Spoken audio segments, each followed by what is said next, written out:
such a beautiful car. So much fun to drive.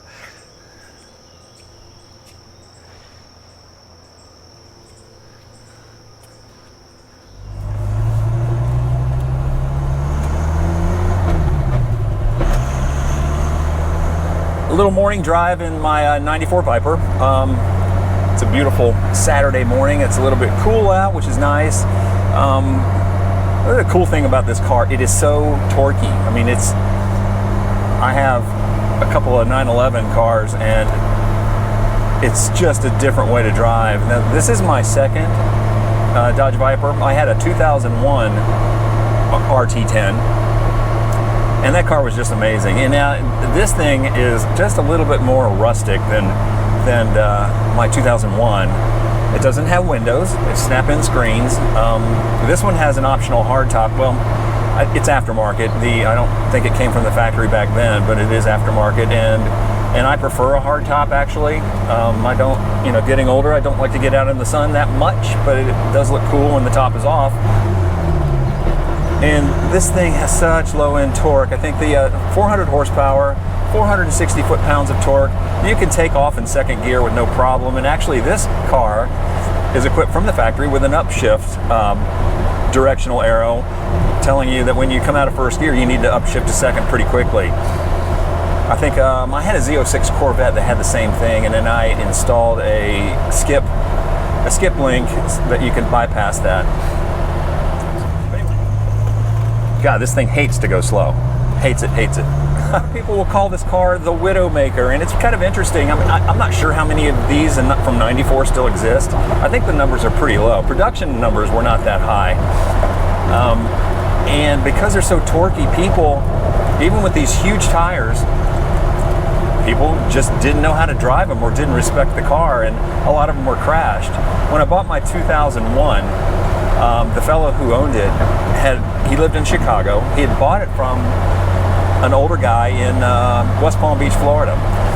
And the car only had a little over 3,000 miles on it. And I asked him, I said, well, why are you selling? And he said, well, I'm kind of afraid of it. He said, I drive it around the block and it's just so torquey, it scares me. And I think a lot of people feel that way. So anyway, I bought that thing and drove it all the way back to Atlanta and enjoyed every second of it. You just got to respect the car. It's nothing unusual. I'm going to put a link in the comments down below to Jay Leno's video. I think he was one of the first purchasers. I think in '93, he got a black one, and he has a great video explaining everything about the car. And it really is a simple, fun, easy to work on, easy to get parts for pretty much. I mean, body panels are non-existent now because of course they don't make them, but engine parts and any kind of work like that, brake parts. I bought this car a number of months ago on Bring a Trailer, the auction site, and I really enjoy that site because when you get a car on there, it gets broken down by every expert in the country or even the world probably, people who really know their stuff. And this car is probably as close to a new one as you can get. The interior pieces are not great. I mean, the dash is typically the first thing that kind of fails. They get, if they're left out in the sun very much, they get discolored and get, I don't know, they look like they have mold on it or something.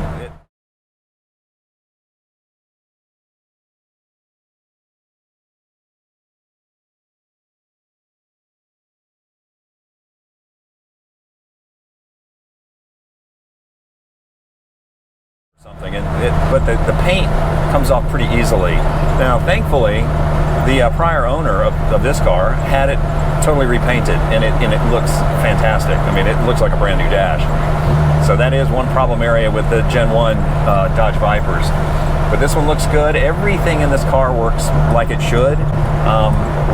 Runs nice and cool, and right now we're showing right at about 190.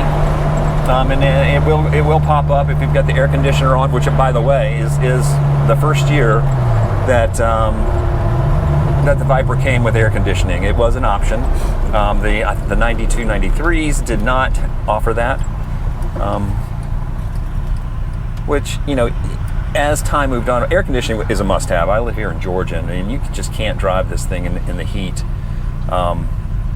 because of the big motor. It does put off a fair amount of heat that comes through the firewall. I think it's kind of cool that when Carroll Shelby teamed up with Dodge Mopar to develop this car, or have a hand in developing it, you know, they wanted it to be a streetable Cobra. And I've owned a Cobra replica. I had a Factory 5 car, and this one, it's certainly not a kit, but it has that kind of kit feel that they, you know, and they left it that way, and that's what I really enjoy. And I think the styling of these cars is just so spot on, especially the Gen 1 cars. When they moved it after 2002, when they moved to the SRT in 2003, I think it lost a little bit. It's not as attractive. It's a pretty car for sure, but it's really, these cars I think look the best. Another thing that really drove me toward this car, so many of the cars are modded and not left alone. They put cold air intakes and mess with the mufflers and just do other things, or color the interior. I changed the interior out. Now this car does have an aftermarket radio, and I wish it had the original, which would have been really nice. And he did, one of the previous owners actually have an old school iPod connector that comes out of the glove box, and I don't use that. You know, driving this car, you don't need the radio. You can't really hear it very well anyway, even with the speakers in here right next to your head. It's just not a music car. I think I like most purists, I would prefer the sound of exhaust. That to me is where the true music is.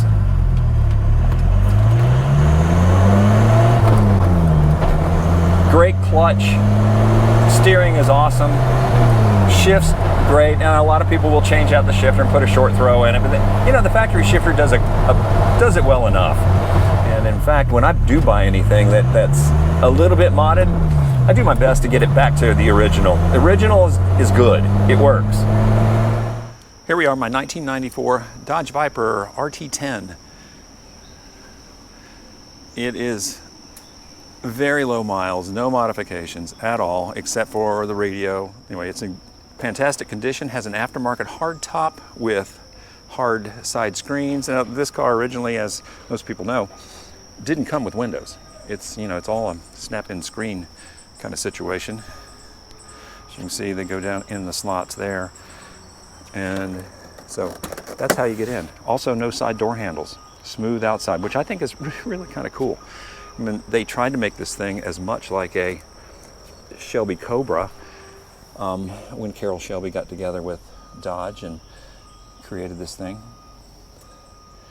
Seats are in great shape, a little side bolster wear there, just a little, and kind of cool.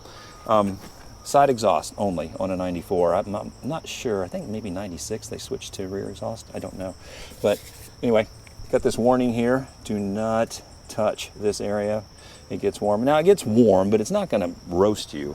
I had a 1966 Corvette that I drove to college, and it had factory side pipes, those fiberglass side pipes, and I have a couple of dates that probably still bear that scar of that waffle pattern on the side of her leg when she got out. Yeah, that got hot. This, not so much. This comes with air conditioning. 1994, of course, was the first year that they offered air conditioning, which makes it very, very livable. The previous owner did chrome the wheels. And, oh, also, I think I talked about it before, I'll talk about it later. The most problematic areas with these Gen 1 Vipers is the dash and the condition that it can get in. They start to look pretty faded if the car has spent much time out in the sunshine. This one has been repainted, so it is almost, well, it looks brand new, actually. Hardtop is awesome. I do have the toupee looking soft top, which I think is pretty ugly on the car, but you know, necessary, along with the factory canvas and plastic windows. All right, we're going to take a look under the hood. All right, here we are. Got the hood up. It's a two-step process, and you got to be very careful with it. Don't want to rack it and make it fit funny. Jay Leno in his video talks about that. I think he says that to replace this thing, this fiberglass piece, even if you could find one, is like 20 grand. So you need to be really careful with that. This to me is the money shot. Just look at that. It is so just powerful looking. I mean, it's art. Beautiful. You know that they took this from a Dodge truck motor, V10 truck motor, and I think they had Lamborghini help in development of this. I think that Dodge had bought Lamborghini back in the day, and made it an aluminum block. And this thing is untouched, no mods at all, and perfect.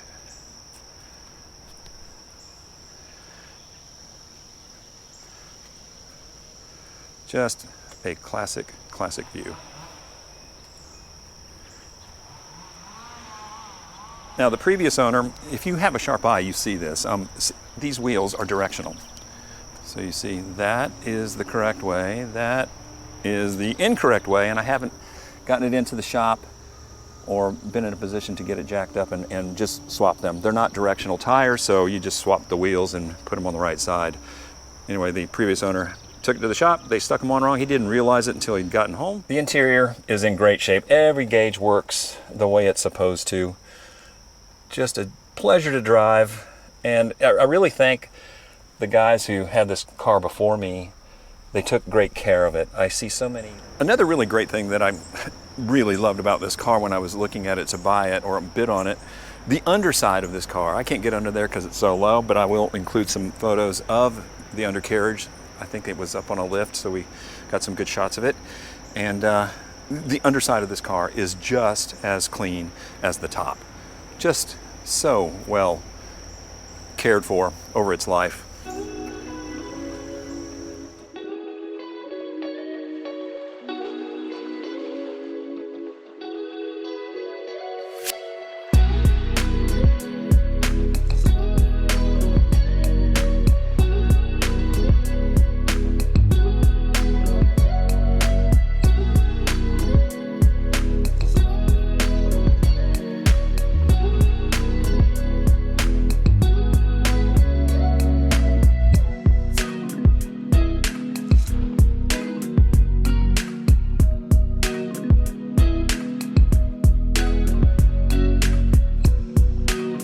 Again, another great view, like everything opened up. I would take the hardtop off, but that is a two-man job, and currently I don't have two guys or another guy to help me do that. Just don't want to damage anything.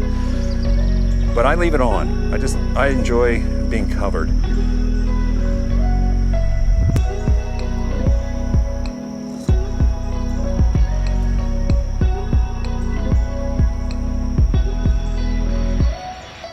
So I think I would follow Jay Leno's advice. Again, I'm going to put that link down there to his video on his black 93. He says if you can find one that has been cared for in very, very clean condition, it is a great investment because these things are doing nothing but going up in value. So, hope you enjoyed the video, and we'll talk to you soon.